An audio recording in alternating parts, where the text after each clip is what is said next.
Hi everyone. इस video को start करते हैं और इस वीडियो में मैं बात करने वाला हूँ एक्सेंचर के बारे में। First of all huge congratulations to all. और सच में दिल से ह्यूज कॉन्ग्रेचुलेशंस बिकॉज देखो काफी बच्चे काफी टाइम से फाइट कर रहे हैं जॉब सर्च के लिए एंड डेली कोशिश कर रहे हैं, मेहनत कर रहे हैं। एंड फाइनली आज जब मैंने ग्रुप खोला it was one of the highest selection day. Okay, because अगर मैं आपको डिस्कशन ग्रुप दिखाता हूँ तो आज ग्रुप पे जितने सारे बच्चों ने ये जो फोटो है, ये जो पोस्ट किया है कि एक्सेंचर की तरफ से उन्हें ये रिवर्ट देखने को मिला है, आप देख सकते हो पूरा ग्रुप पे मतलब काफी सारे बच्चों ने ये वाला जो मेल्स थे ये पोस्ट किए थे कि उनको ये जो एक्सेंचर है उसकी तरफ से ये वाला जो मेल है वो रिसीव हुआ है, राइट। एंड पूरे ग्रुप पे मल्टीपल आपको मेल्स देखने को मिल जाएंगे, बहुत सारे बच्चों का यहाँ पर सिलेक्शन हमें देखने को मिला। So it was a great thing, ठीक है, it was a great thing to see के इतने सारे बच्चों का सिलेक्शन देखने को मिल रहा है।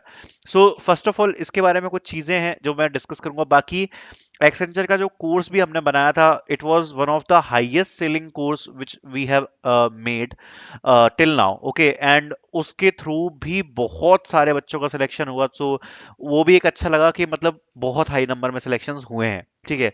दूसरी बात, दो चीजें होती हैं, हम सभी को पता है कि देखो जॉब के लिए आप लोग हो सकता है 100 कंपनी में अप्लाई कर रहे हो, 200 कंपनी में अप्लाई कर रहे हो, एंड लास्ट में हम वेट किसके लिए करते हैं? बस यही मेल के लिए तो वेट करते हैं। अब जितनी भी आपने प्रीवियसली मेहनत करी है, 1 साल 2 साल, अब वो याद नहीं रह जाएगी, अब बस यही याद रहेगी कि आपका फाइनल सिलेक्शन हो चुका है।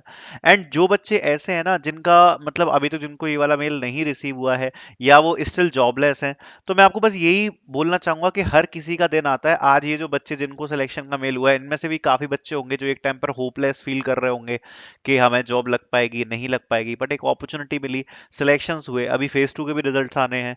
सो अच्छी बात है, काफी बहुत सारे बच्चों का सिलेक्शन हुआ। अभी यहाँ पे कुछ चीजें मुझे क्लियर करनी है। सबसे पहले तो फेज 2 वाले बच्चों के बारे में, वो अभी भी वेट कर रहे हैं, ठीक है।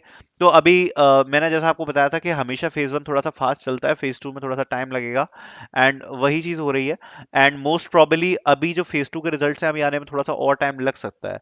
So don't worry about it, थोड़ा सा पेशेंस रखो, बिकॉज फेज 1 वालों को भी अराउंड 40 डेज बाद जो मेल था वो आया था, ठीक है। सो टाइम लगता है, सो वो चीज रहेगी। बाकी जितने भी बच्चों को ये वाला मेल रिसीव हुआ है, काफी बच्चे पूछ रहे हैं क्या ये सिलेक्शन मेल है, अब हम क्या मान सकते हैं हमारा सिलेक्शन हो चुका है? सो मोस्टली जिन बच्चों का फेज 1 जिन्होंने दिया था, बच्चों को जिनको वर्क डे का मेल रिसीव हुआ है उन बच्चों को ये वाला मेल आया है। दूसरी बात, कुछ बच्चों को बैकग्राउंड वेरिफिकेशन का जो मेल है वो नहीं रिसीव हुआ और ये वाला मेल रिसीव हो गया है। क्या दिक्कत है, क्यों बैकग्राउंड वेरिफिकेशन नहीं रिसीव हुआ?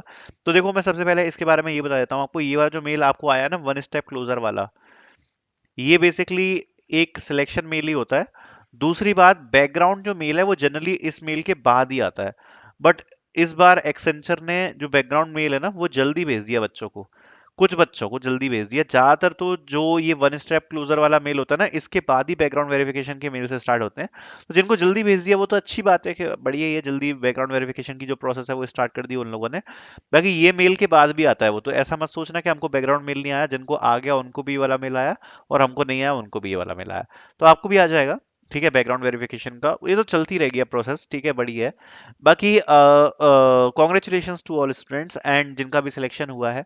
फेज 2 वाले बच्चों के बारे में डेफिनेटली थोड़ा सा बताना चाहूंगा। देखो एक तो फेज 2 की जो लेंथ थी वो काफी बड़ी थी, मतलब काफी सारे बच्चे थे, प्लस जैसा मैंने बताया फेज 1 को भी टाइम लगा, फेज 2 को तो और ज्यादा लग सकता है टाइम रिजल्ट आने में, क्योंकि एक तो बच्चे भी ज्यादा हैं, काफी सारे हैं। ओके, सो पेशेंसली आपको वेट करना है। अभी फेज 1 में जिस हिसाब से हमने सिलेक्शन देखे हैं, it is a high selection mass hiring you can say, ठीक है। बिकॉज अगर आप देखोगे ना तो जो एलिमिनेशंस थे ऑनलाइन असेसमेंट के बाद वो कम हुए थे, ठीक है, कम ही हुए हैं एलिमिनेशंस ऑनलाइन असेसमेंट के बाद। फिर इंटरव्यूज के बाद एलिमिनेशन हुए, बट ओवरऑल अगर आप देखोगे तो उतना ज़्यादा एलिमिनेशन नहीं हुआ है। नंबर्स जो हैं वो काफ़ी हाई हैं। सो ये अच्छी बात है। फेज 2 के भी जो स्टूडेंट्स हैं उनके लिए भी ये पॉजिटिव न्यूज़ है कि फेज 1 से हमें एक हाई नोट पर सिलेक्शंस देखने को मिल रहे हैं, ठीक है। तो फेज 2 एक बड़ा फेज था, तो अब देखते हैं उसमें कैसा क्या रहता है। एंड बात रहती है फेज 3 की।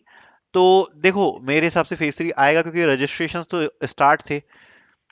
और तब तक फेज टू आ चुका था जब तक रजिस्ट्रेशन चल रहे थे। लेकिन मैंने आपको ऑलरेडी ये बात बता दी थी कि हो सकता है कि फेज वन और फेज टू के जब रिजल्ट्स आ जाएं उसके बाद शायद एक्सेंचर फेज थ्री स्टार्ट करे। बिकॉज एक्सेंचर में जनरली ऐसा होता है कि एक बार वो जो प्रोसेस है वो उनकी स्मूथ हो जाती है ना, कुछ भी नहीं चल रहा, फिर वो उनके नए फेजेस वगैरह देखने को मिल जाते हैं। ठीक है। So for the phase three this is the update. I hope you guys like this all the update. Thank you so much for watching.